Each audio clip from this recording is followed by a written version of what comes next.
Now, the people that they're complaining about are the people who are on that far extreme where they don't do anything else with their lives. They just play games all day, every day. I mean, I may not be in as good shape as you, but I still get out there. I still get exercise. I still do all that stuff. So it's not like gaming's the only thing I ever do. Yeah. And then also, I made sure that if I'm going to play games, I'm going to be selective. I'm going to make sure that I'm either social with people, I'm meeting people, making connections that you never know. Could be good for business, at the very least. Or I'm playing games that I'm working towards a greater goal, whether that's building a platform for myself or it's winning a tournament, which... I mean, going to the tournament scene has been great for me. I've made new friends. I've gotten tremendously better, not just at Smash, but at gaming in general. I'm learning new things. So what they're saying is if people spend hours and hours and hours and hours and hours, and they assume that they're just like people who just sit on the couch and hold on to their dicks during the Call of Duty cutscenes kind of thing. Like, yeah, I know that armchair generals. Yeah, that kind of thing I understand.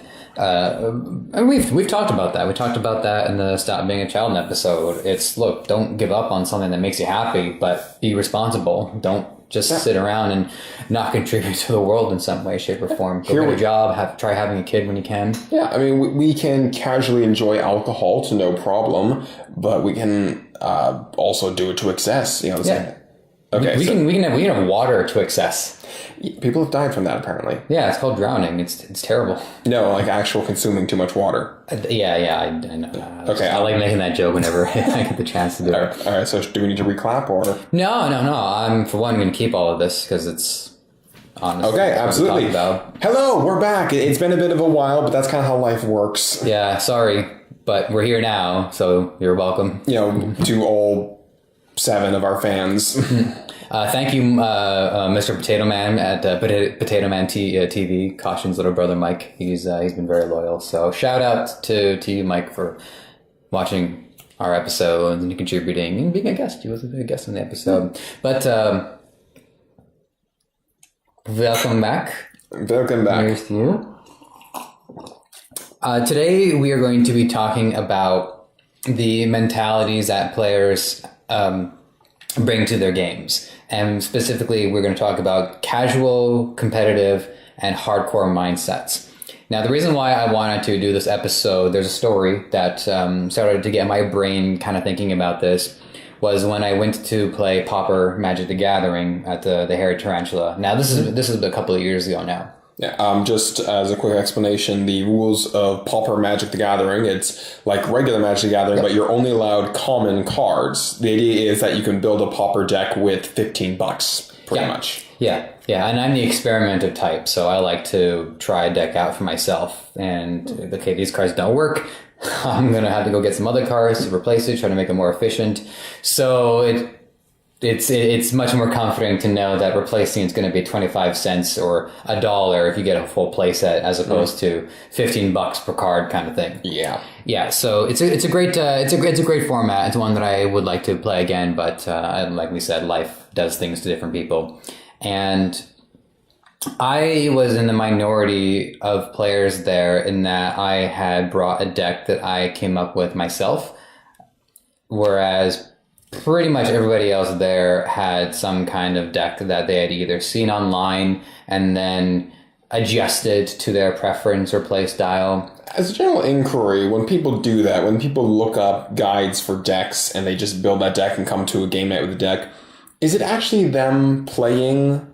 Like, it seems like they are... In their mind, yes. It seems like they're playing as someone else. Like, they're taking someone else's mind. You're basically taking someone else's x-rays and going to the doctor and say, this is my mental health, or this is my physical health. Yeah, well, you're definitely cracking open the already open can of worms here. But yeah, that is their mindset. And that was the one of the players, really nice guy. I like the guy a lot, but when I was showing him my deck after our game, where I just took all the cards on the table and just showed them kind of like the community of cards that I play here, and I described him that I built this deck myself, and then he showed me his deck, which was, like I said, from online that he had then tinkered with himself, and he said that I'm more of a competitive player, so I use this deck because it has a calculable win percentage. It has It's known to be a powerful deck.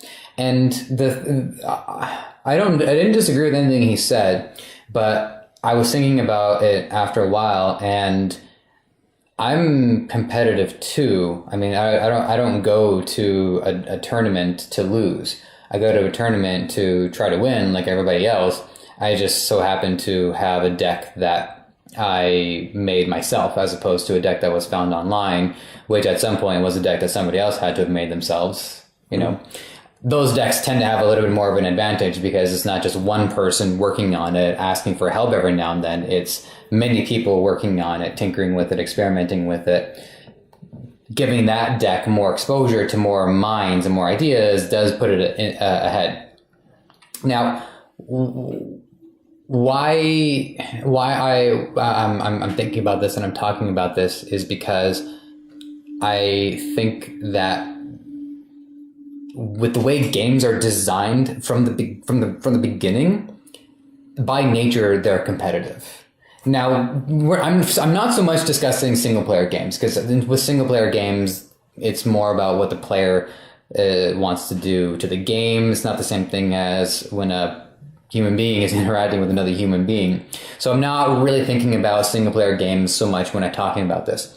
But whether it's Monopoly or soccer or Magic the Gathering or Dota or any game where one player or groups of players are trying to win the game from another player or groups of players, the whole game falls apart as soon as even one person isn't trying to win, which is competition. It's everyone trying to win. The one time that I can think of where I gave up on winning, I was like one of the first person out, and that was a game of Monopoly. My friend very spitefully paid me back in ones because she was in the one control of the bank. So she gives me all the $1 bills, and then I realized, oh, wait a second, there's not very many $1 bills left, aren't there? So I ended up having a Monopoly on the $1 bills, and I started messing with other people's transactions because if they had to make a payment that was like under 5 but over 1, they didn't have the change. And I'm like, you seem to need some $1 bills, don't you? $20 for $1. So, and that was what I cared about in that particular game. I was like, okay, I don't give a shit about winning this, which is why I lost. And even when I do give a shit about winning, and I still don't win, but all the time. But it's I got closer to winning than if I just gave up on it. So now, as for the difference between casual competitive and hardcore. Here's the way I describe it, and then I would like to hear your thoughts on it because, you're on the show too. And that's not me saying that you're quiet. I'm just obviously Some days I'm just a houseplant. Taking the lead on that. So the difference between the person who plays it casually or competitively or hardcore, in my mind, really comes down to the time invested and how much of a bitch they're being. So the time so if a casual person is playing, I will say that I overall play Magic the Gathering very casually because I don't go very often. I haven't been to a Pauper game in 2 years, but I'm still working on my deck. I can't wait to go, but it just things happen.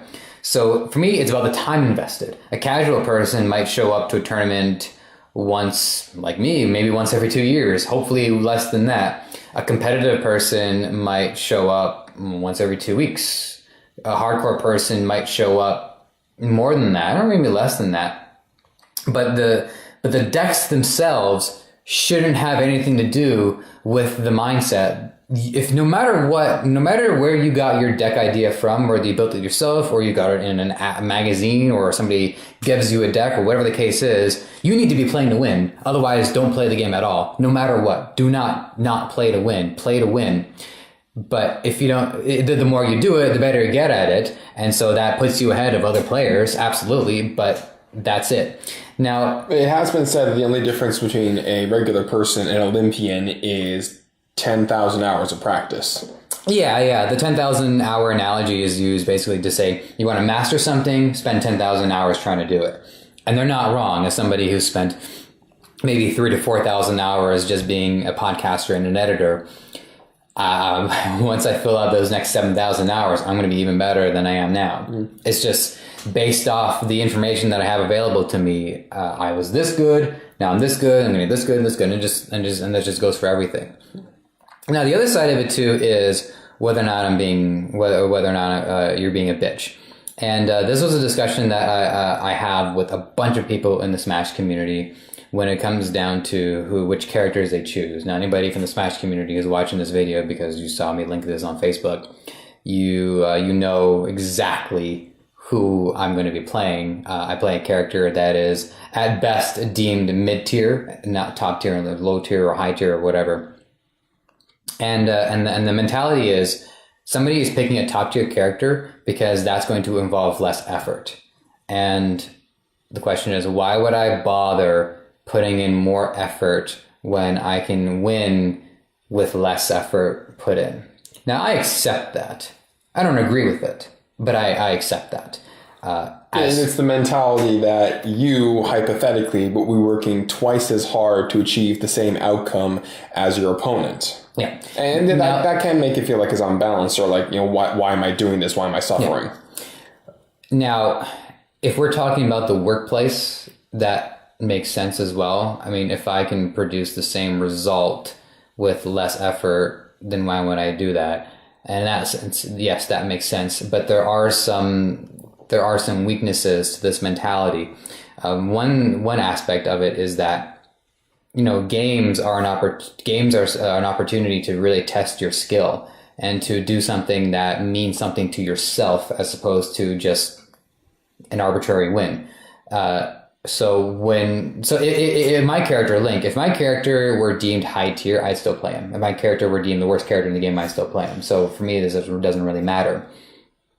But what does matter is that you do have players who actually are that sadistic that they will seek out the Dan Hibiki of whatever game they're playing and actually do want to be that much better, because you have a mentality where a player wants to not only beat you, but wants to beat you so definitively that it puts you to shame that I beat you with this lower tier character or that I came close with this lower tier character versus your higher tier character. I do remember I was playing a game actually as part of Clan Section 8, which the developers killed off. Fuck you, developers. But you know who you are. Yeah, who you are. Yes, Games for Windows Live was involved, but you were still the ones who went with Games for Windows Live, so that still makes it your fault. Anyway, there was this one person who was online a lot, and one of the things we would do to kind of annoy him is kill him with the pistol. Now, in this game, the pistol was not just a throwaway sidearm. It actually was a pretty good weapon. But for some reason, whenever you killed him with it, he would just throw a hissy fit. I can't believe you killed me with the pistol. I'm going to come after you with the whatever thing is it. And it was just always weird because, again, in most games, you perceive the pistol as, it's his third weapon. It's his sidearm. It's that thing that you pull out because you didn't reload in time. Yeah, but in this game, the pistol actually... I'm not going to say it was the best weapon, but it was sort of a more controlled version of the assault rifle, in it that there were a lot of situations that the pistol was good at, whereas, the sniper rifle is good at this situation, the shotgun's good at this situation, the machine gun's good at, etc. The pistol and the assault rifle were both very universal weapons, so it was always interesting that he perceived this gun as some kind of humiliation, I can't believe you killed me with the pistol, I can't believe you. It's a good weapon. It's really only in your head that somehow it's a lower tier than the rest of the thing. It's actually very balanced, and I know several people whose builds in that game revolved around the pistol as their main weapon. Shove some accuracy mods on it, shove some, good damage on it, and the thing takes down vehicles pretty quickly. It didn't suffer any penalties for shooting vehicles versus regular people. Mm-hmm. So it was a great gun. But, that was just my story to add to that. Okay. Yeah, so... When the other thing that I think about with the competitive mentality is the play to win mentality. One might be called a scrub, wherein where a scrub would have an issue with something an opposing player is doing, where there's that's just cheap, or I just don't like that, and the other player goes, you're a scrub.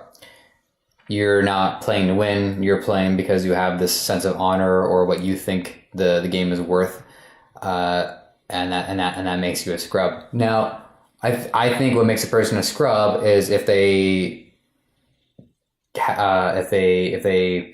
don't honor the other player's choices to play to win. I'm fine with that. So, I don't complain about somebody picking a top tier character when I go to fight them. Well, there's just some characters that I particularly don't care for fighting because they're either not fun or there's a really hard matchup for me. But otherwise, I don't care.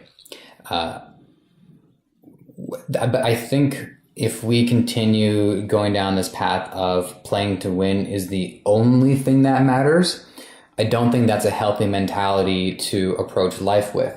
Because that would be the same thing as, why I'm only going to get a job so I can make money. Obviously, that's a huge important part of it. Okay, people don't get jobs to not make money, just like people don't play games to not win. But a job should also be fulfilling. It should give you other value other than a paycheck. Because then otherwise you're going to be miserable in the long run. And that's the thing, is that I think people aren't thinking about the long run anymore. They're just thinking about however easy it is to win right now. And I don't care for growing or developing, not when there's an easier way out of all of this, which is to take the easiest path. And in a lot of cases, they don't even follow their own logical progression. If there is one character that's clearly better than every other character, then everyone should be playing that character, which happens in Melee. Almost everybody plays Fox, right? But if there are still other characters that are even like slightly worse than him, they shouldn't be played at all, but they are. So it's like, well, follow your own logical path, and every single person ends up playing Fox. And there's a huge joke about that. In the year 20XX, everybody plays Fox. It's a whole thing. Yeah, everyone plays Fox on Final Destination with no items. In other words, why the hell am I still here? Yeah. So I'm a person that says I only play to win because I want to win. I only get a job because I want a paycheck. I only get into a relationship because I want sex. You are robbing yourself of actually living a fulfilling life. On a side note, most of my best memories and the most amazing moments I've had in relationships have not directly involved sex. I mean, some of them have had that as a facet of it, but driving out to the middle of nowhere to have a picnic with apple cider and hot chocolate under the stars, because let's face it, where we live, you don't really see the stars. So driving out to the middle of nowhere where there's no light pollution, you can see, like, that was an amazing memory. Sorry, I just want to check the camera. Keep going. And it didn't necessarily involve sex. It did involve some cuddling at some point, but again, like most of the fun stuff with relationships and most of the stuff I remember from jobs don't result from sex or a paycheck. It resolves from something along the way. This actually is a discussion I've had with my mom a number of times, because she really likes just going to the end of a novel, figuring out what it is, and then reading her way through, because like, I want to make sure there's a good ending, there's a satisfying ending, there's a whatever stuff, which is why I really like books that have some kind of epilogue, because it's kind of like a nice fuck you to people like my mother. But it's... And then a hand came out from the grave. I was reading a romance novel. Yeah, but it really... it's the journey that's the most fun part. Absolutely. Yeah, there's a lot like discovering skills, discovering interesting ways. I don't really play a lot. I don't even know what the hell the tier list is in Smash Brothers. But there's been plenty of times where I played characters who aren't high tier. And Charizard is someone I keep trying to get up to a slightly higher tier, have some fun with, because he's not a very fast character, but if you know what you're doing with dodging, you can still be pretty agile with them. And even though I ultimately lost that match, there was a nice one where we're having a nice little fun on the edge and we're attacking, and he was trying to do an up smash or something, and I did the down special, so I just pulled a giant boulder out of nowhere and said, "No, fuck you! Get down there!" And I ultimately lost the match, but still I was able to just slam that boulder into his head and get him into the ground. Like, yeah, that was awesome. Yeah. So there's a little metaphor, I guess, analogy, I don't know, that I like to use to help people understand my mentality, is that there is fun, there is doing something that has value, and there's winning. And these are all people in a car. And I think for a lot of people, the person who wants to win is in the driver's seat. And is such an unpleasant person to be around that everybody else has been kicked out of the car. Whereas in my mind, doing something of value is the one in the driver's seat, fun is in the back seat, and playing to win is even in the further back. Playing to win is the one who goes did we win yet? Are we there yet? Are we winning yet? It's like, we will get there when we get there. And then fun is like, oh, look at that. Can we stop? Can we stop there? It's like, okay, I can't say no to you. And we stop, we do something fun. Then we get back on the road. You pull rocks out of nowhere and slam them into people's hands. Doing something. Come on, that's just like the fact that you do it on the ground. Okay, you ripped a boulder out of the ground. That's awesome. But when you do it midair, like, where were you keeping that? Yeah. Let's not focus on where things are kept in people's pockets in that game. But doing something of value with wanting to win still being part of the core mentality has been more fulfilling for me than anything. And I think a lot of people might listen to me say this and think, well, he's just, trying to justify the fact that he hasn't won. I'm like, well, okay, fine. But there has been so much good that has come from even attempting. There's so much that I've learned and have improved both as a gamer and just as a person in general. There have been friends that I've made, and the only photos on my Facebook for like a 6-month window are all my Smash Brothers photos. I'm a happier person for not only going with the mentality of try my best, trying to win, but also of doing it on my terms and hoping that I can inspire other people to do the same. Because when 10 years go by and I look back on what I did, am I going to say, oh boy, am I glad I played to win, made a bunch of people hate me, and walked away with a couple $1,000s? Hopefully more value, more money than that as time goes on. Let's keep our fingers crossed. Or I'm going to look back and go, I stood on a platform that nobody else stood on. I represented something that few other people represented. I did something that mattered to me, at the very least. And I tried to send that message to other people, and I tried to hammer it home. And at this point, the only reason why I'm not doing better are reasons, there's multiple reasons, but they're all reasons that I'm in control of. I'm in control of the fact that I don't practice enough. I'm in control of the fact that my game knowledge isn't at its max. There's lots of things that I still don't keep track of or still don't know. Percentages here or combos there. I'm in control of not having a plan, both against particular players as well as particular characters. Because there's a difference with the way each player could take the same character and do something different with. These are all things that I'm in control of and that I could do better, and that's why I don't win. It doesn't have that much to do with the character. All right, well, when I think of the whole casual, professional, competitive, or that whole scale, I think that when we were talking about the certain point, we were just talking about mostly the casual versus the hardcore gamer. The two ends of the extreme. I like to think that the professional is somewhere in the middle because you can be close to the hardcore. Well, if I haven't said it, I will just repeat it just now, is that the competitive person is looking for efficiency and is trying to make it as easy and as effective as possible. The hardcore player is the one that just does whatever it is the hardcore player wants to do, which almost always puts them on the farther end of the difficulty spectrum, because now they're taking on additional challenge that they might not even have had to take on.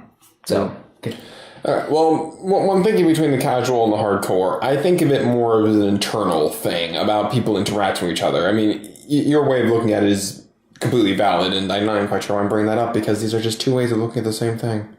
But anyway, I would rather hear your perspective. Yeah, well, we have seen a rise, especially with penny games and iPhone stuff and premium or pay to win or that kind of thing. We have seen the rise of the casual side. Like once upon a time, casual people were just people who just played games on occasion. Now we see a lot of people who are playing Candy Crush, who are playing Plants vs. Zombies, who are playing... Okay, that was a bad example because Plants vs. Zombies actually gets pretty technical later on. But we see a lot of people playing the cheap sort of throwaway, the shovelware kind of games, and they're calling themselves gamers. And that's kind of a thing that a lot of people have some animosity towards, and I'm going to say that I have that too. I'm going to have my own little story where I went upstairs just because in my house I pretty much take care of all the maintenance stuff and that kind of thing, and my sister was saying like, oh, have you heard of this game called Pokemon Go? Damn, we just dated this episode, didn't we? Anyways, so she was saying, like, have you heard of this thing of Pokemon Go? And, you can get, these Pokemon. Like, do you want to, take my smartphone, just, walk around the neighborhood? It's like, oh, look, there's a rat one in there. And I'm thinking, like, okay, first of all, that rat one is called Rattata. That thing you're referring to on the screen that you're trying to throw at it is called a Pokeball. And I've been liking this franchise for years, and you've been making fun of me for it. I think we've hit a point where gaming has finally gone mainstream. When you and I and people of our age group was getting into gaming, it was still an up-and-coming thing. It was still a rising thing. It was still something that not all people accepted. My mother... Yeah, because mediums, they usually latch on to a generation. As the generation grows, the medium grows with that generation. Comic books kind of grew with Generation X, which is like people who are now in their 40s and whatnot. Television kind of grew up with, say, like the baby boomers, because that's when television was starting to make noticeable improvements, like with adding color or adding screens that you didn't have to squint to look at, kind of thing. The remote control. Native resolutions that actually match what we see with our eyes. Yeah. That is the whole 3x4 versus 16:9 thing. We actually see the world in 16:9. There's your science fact. I didn't actually know that. Oh. Yeah, but anyways, my mom didn't like the fact that I liked games. My dad was pretty okay with it. My dad, that's a nice guy. My school didn't like the fact that I was into games. Like, even board games, they thought I'd grow out of. Yeah, and video games were especially targeted. And I think there's a huge problem with that, because video games are some of the best games you can play overall. And there was actually an analogy video where someone was saying, like, look at these top 5 selling games. You notice how 4 out of 5 of them are violent? And somebody else said, okay, look at the top 10 selling games. You notice how only 6 out of 10 of them are violent? Like, that's what happens when you skew your data. But anyway, so here's my sister, who, again, isn't a gamer, or doesn't really play games, hadn't really heard of or thought of Pokemon, saw Pokemon Go, thought it was amazing, and she thought it was this amazing thing, and, like, look at it, isn't this cool? Is it like, yes, I'm aware this exists, and this is something you mocked me for, and liking Sonic was something I was mocked for, and liking, this thing was something I was mocked for. People like you and me, when we were growing up with gaming evolving and becoming this new and amazing interactive medium of all these interesting stories and lives that we can live, we were ridiculed, we were shunned, we were ostracized. Still are. Like, it was the general idea in high school that if you wanted a girlfriend, you had to get rid of your games, sell your magic cards, like, recycle your manga. Like, you just could not like these kinds of things and be accepted in society, and therefore actually get a relationship, move on, etc., etc. So these days, when we have the rise of the casual gamers, the people who, are obsessed with Pokemon Go, who are obsessed with Candy Crush, and they're running around actually saying, like, hey, we're gamers now, we like games, it's cool to be a gamer. It's like, fuck you. I bled for my title. I was mocked for my title. I worked my ass off to get borderline competitive in Unreal Tournament 2. I had my mother ridiculing me. I had my teachers ridiculing me. I grew up in the world where this kind of stuff wasn't accepted, and I don't consider myself to be a hardcore gamer, but then I look at people like my sister, and even like my mother, who's obsessed with Candy Crush and all this stuff, and, even just getting into the same vicinity of calling themselves gamers is like, I bled for this. I actually suffered for this. I actually had people mock and ridicule me, and I put up with it, and I got stronger, and they didn't. Like, we were doing gaming back in its infancy, back when it was still getting better. We weren't quite, we're not quite old enough to be part of the original Mario generation and all that stuff. Like, that's still pretty retro for us. But when it was starting to make leaps and bounds from the original Mario to the N64, and we started to have the third dimension and all these grand revolutions, that did happen in our lifetimes. And we were around for it, and we got to see gaming turn from a simple, but still pretty damn difficult, Battletoads, simple but still pretty damn difficult sort of mesh of things. We got to see it advance. We got to see it turn into its modern day equivalent. And now we have the same people who used to mock us for playing GoldenEye, running around playing Call of Duty, and calling themselves gamers. And yes, you're playing games, but we did something you didn't. We went through something you didn't. Like, these casual people who, just stick to the Candy Crush, who stick to the Pokemon Go and like in all these like tiny things, and these are exclusively what they do, it does start feeling disgenerous that they are using the same titles that we are. Honestly, man, I don't even think that it's going to stick. I think Pokemon Go, I know that they said it was a fad back then and they were wrong, but I do think that a lot of people are going to get bored of Pokemon Go. They're not going to start putting in the effort as much as that they will. I mean, I think it's already starting to drop at the date of this recording / publishing, which is two very, very disparate dates because I'm really good at this. But you and me, we're gonna die playing games. We're gonna grow old playing games. There's no changing that. I mean, we're human beings. There's only so many things that can change in our lifetimes, that we can change about ourselves in our lifetimes.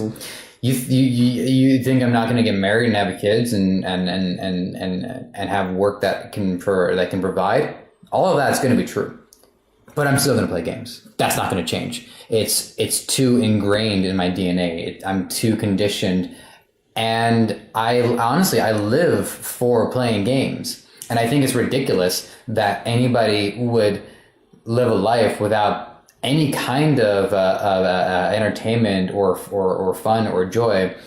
I don't particularly agree with people who put aside all of their responsibilities that they already have, be it school or their job or their family, to instead play games. I think you need to make time for playing games and then make time for your other responsibilities. I agree with that. Any hobby and recreation can be taken to the extreme. As mentioned earlier in this episode, these two things they're hard root beers, so they've got like 5% alcohol. And this has alcohol? Oh, no wonder. But we're enjoying this with full stomachs, and a state of rest. It's not really going to affect us. It's a pleasant little buzz, and we'd be drinking water if not for the fact that I happened to pass by an LCBO on the way here, and I thought I'd restock on my supply. So anyone can take this very same hard root beer and decide that's now going to be every single drink they have with every single meal, and that starts becoming a problem. Yeah. Anyone can decide that they're now going to have a shot of rum with every single meal. Like anything, if done incorrectly or to excess, is an issue. We're both in pretty good shape. I mean, you're in better shape than me, but we're both in pretty good shape. And that's because we recognize you need to get out. Like, I bike everywhere. I bike everywhere I can. And I walk. Yeah. If I'm not walking, I'm taking transit. But yeah, if I take transit, that means I'm doing a lot of walking. Yeah, but if we still make sure to balance our lives, and any hobby needs balancing. I mean, anyone who's too obsessed with books and doesn't go outside or doesn't interact with human beings is still a problem, even though it's the book, the most sacred medium of all time. I'm not even saying that sarcastically. I actually love books. And anyone who's obsessed, they can watch TV shows and it's fine, and they can be obsessed with TV shows, that's a problem. Gaming is just the same thing. Like, you can be too obsessed with it, or you can be casually obsessed with it. You can try to do it well. That is something that my mom tried to ingrain in me. If you're going to do something, do it well. Yeah. So if I'm going to play a game and I'm going to try to actually play the game well, that's something that's aspirable. That's good. This is great. We can circle right back to my original point from that. So the thing that I'm going to end with is that if it's Candy Crush or if it's Dota, and $10 to anybody that can come up with a more extreme, two different extremes. When Cookie you're clicker. Not bad. Do we even count that? Yeah, I'll count it. No, if you're playing a game, play it as well as you possibly can, and don't be ashamed of playing to win. And I would never take that away from somebody, because, like I've stated several times, the whole game falls apart if you don't try to win. So there is no shame in taking a game seriously enough, regardless of what game it is, and wanting to beat it, wanting to be the best at it that you possibly can. There is nothing wrong with that. That is the point. That is why people play games. That is why people compete. And competition is one of the most important things to our existence. Competition in every industry, business is so important.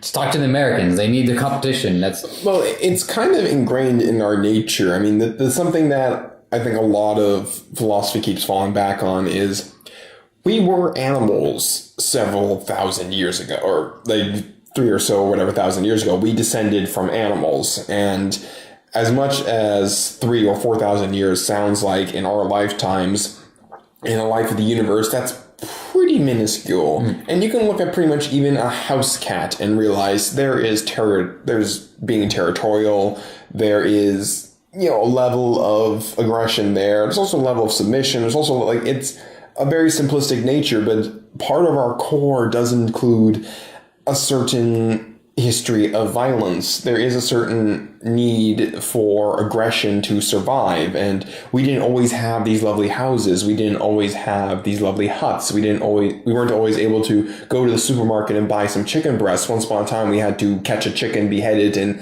defeather it. And as someone who's had to defeather chickens, that is a very time-consuming task. We haven't really abandoned an overall competitive nature because part of us still strives to be the superior, still strives to be the strongest. And if anything, we want to be on top because then we want other people to try to top that. That's how we move forward. Or just playing, retire at the top and say, ha, fuck, I win. But, board games, video games, like the forms of escapism like this, it's a healthy way to channel these urges. If I feel like beating the ever-loving shit out of people in one of the Arkham games, that means I'm probably not beating people up in real life, and it still gives me a chance to win a fight and feel like an absolute god for getting the timing right and the rhythm correct and all the different things you can do in that game. If I want to play a fighting game and beat the ever-loving shit out of somebody else, that gives a level of catharsis. That gives a level of relief. And I think the word escapism tends to become a very dismissive term because it's like, oh, I just need a little escape. It's like, escape? Are you kidding me? You're going to come back to reality. But when you come back to reality, when you've escaped into this other world, this other dimension, you've taken things with you. And these are things that are supposed to make your life better or make you better. So what you're describing about Batman and getting the rhythm, I escape to this game, I play it, and I come back from the game going, I was that good. I got it right. I didn't lose any health. I am capable of doing that particular scenario that well. What else am I going to be good at? What else can I do that well? And the answer is most things. And it also gives, in addition to a safe place for letting out violent urges, it also allows you to, explore various facets. Like there are simulator games, there are lots of games that allow you to explore non-violent aspects. There are a lot of ways to explore stories. And, as someone who does watch anime, one of the things that I like really much about anime is I can watch anime that makes me feel slightly uncomfortable. There are animes out there which center around themes of death or sex or things in ways that aren't necessarily easy to approach. Like one of my favorite animes of all time, and this is not the reason it's one of my favorite animes of all time, but it basically involves child rape, which is a disgusting topic and a thing that I don't really like thinking. I don't think anyone likes thinking about really, but it was approached in a fictional world in a way that allowed me to better digest the concept and better understand the concept, because let's face it, we don't want to really understanding it in real life usually involves being exposed to something that makes us really, really disturbed. But it was one step removed, and thus I was the story had it in there, and it was something that I was able to then digest and understand a bit better in real life. It was a way to vicariously experience something. Okay, that sounds like a horrible metaphor. It was a way to basically explore a concept that, I would never want to explore in real life. Or this is sounding like the anime itself. I'm really fucking up this metaphor right now. No, what you're saying is that this is something that you don't have an easy time approaching in our world because, well, it's not an easy subject to even talk about. So, but it still needs to be dealt with. Yeah. We jump into this other, we explore, we experiment with it. We try to, even that's not part of the good metaphor. We try to have a better understanding of it. So when we come back to the world, we have more to offer on the subject, and we have a better sense of how to deal with this. We want to solve the issue, right? But we can't just solve the issue the way we put Band-Aids on cuts. We have to figure out how this cut happens in the first place. We have to empathize with the committers. We have to stop these things before they happen. We have to we have to eradicate it because we all agree this is not a good thing. But the first part of that is to have a conversation about it. And like you're saying, it's not easy to have that conversation. It's easy to do it in a reality that actually is dealing with it. Yeah, But we're getting a little far off the we got pretty far off. Well, yeah. Which, again, we do nearly every episode since we started. So yeah, it's part of our trademark. We need a nice t-shirt that says, "But I digress." Yeah. The whole example of different kinds of gamers and the different kinds of escapism, okay, it is somewhat connected. Well, for me, again, it's a bit of an image problem. I care about gaming from within the community because I'm within the community. So that's why I kind of have an issue with people who haven't really done what everyone else has, who aren't really interested in the same things everyone else is. Like people who are obsessed with the mobile games, that stuff, running around calling themselves gamers. It's kind of, I feel like it's something they haven't really earned. I feel like at the bottom end of the casual spectrum, you're just a tourist. You're not actually here. Yeah. Now, for all the sacrifices that we made, in the end of it, the best thing that we can hope for is that these people who have taken these quote unquote casual games and are starting to warm up to them and are hopefully going to move on to more and more hardcore games or competitive games or whatever. In the end, that would be the best thing, because I think what we want is for more people to enjoy what it is that we've been enjoying. I mean, we don't play games all our lives because we hate ourselves, like we hate them. It's because we really enjoy these.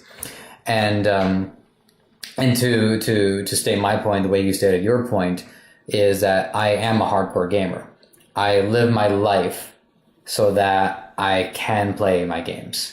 And so that I can go into these whenever I get the opportunity and make the best of it.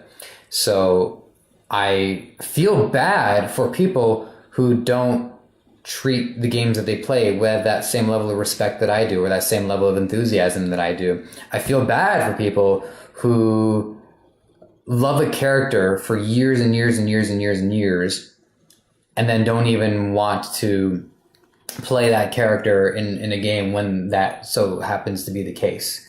Like, isn't it better to struggle with something you love than to succeed with something you don't care about? But I don't know. I just think there's this weird emotional disconnect from games that makes sense when you're running a business, because you don't really want to make business decisions based off emotion. You want to base them off the bottom line and long-term sustainability. But when it comes to games, this is the only place where it's okay to invest in something emotionally and make it worth something. So I feel bad for people who pick a top-tier character when they don't even want to pick a top-tier character. When there's somebody else they clearly wish they were playing, and they don't want to struggle. What did you really want to go through the rest of your life without struggle? Good luck with that. Wait till you come across a challenge that you have no choice but to overcome, and then you're looking for a shortcut. Good luck with that. To an extent, stress and adversity causes our brains to develop, because in the process of dealing with it, we are stretching capacity, and that you can actually tell the difference in a brain and see that it essentially becomes a stronger muscle because it's dealing with bullshit. Mm-hmm. Our brains need to lift the same way our muscles do. Not the exact same way, because that's impossible, but our brains need to face those stresses. It needs to face those hardships, and it needs to kind of like, I don't know, the thing with like shedding skin, like a snake sheds skin, we have to go through this shedding to kind of like, I don't really see it as a metaphor. Okay, no problem. I would have to argue it for a while, and I don't want to do that. But yeah, like our muscles are strengthened by enduring pain, and then the muscles grow from that.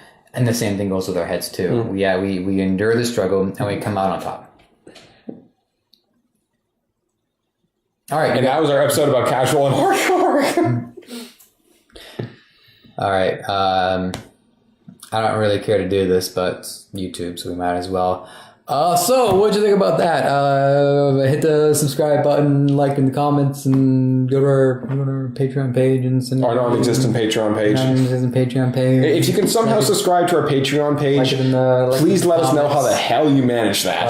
Like it in the comments, and so click on our sponsors, and there's floating button here. If you like this video, go check out this video. Okay, I think we've made enough fun of Markiplier. If you wanna, I'm just making fun of the YouTube mentality in general. I'm not singling anybody out. If you want to pay for premium content, we have premium content over here and here. If you want to see other episodes, you can subscribe to our channel and go here. If you want to buy our shirts, well, good fucking luck, because we don't make them.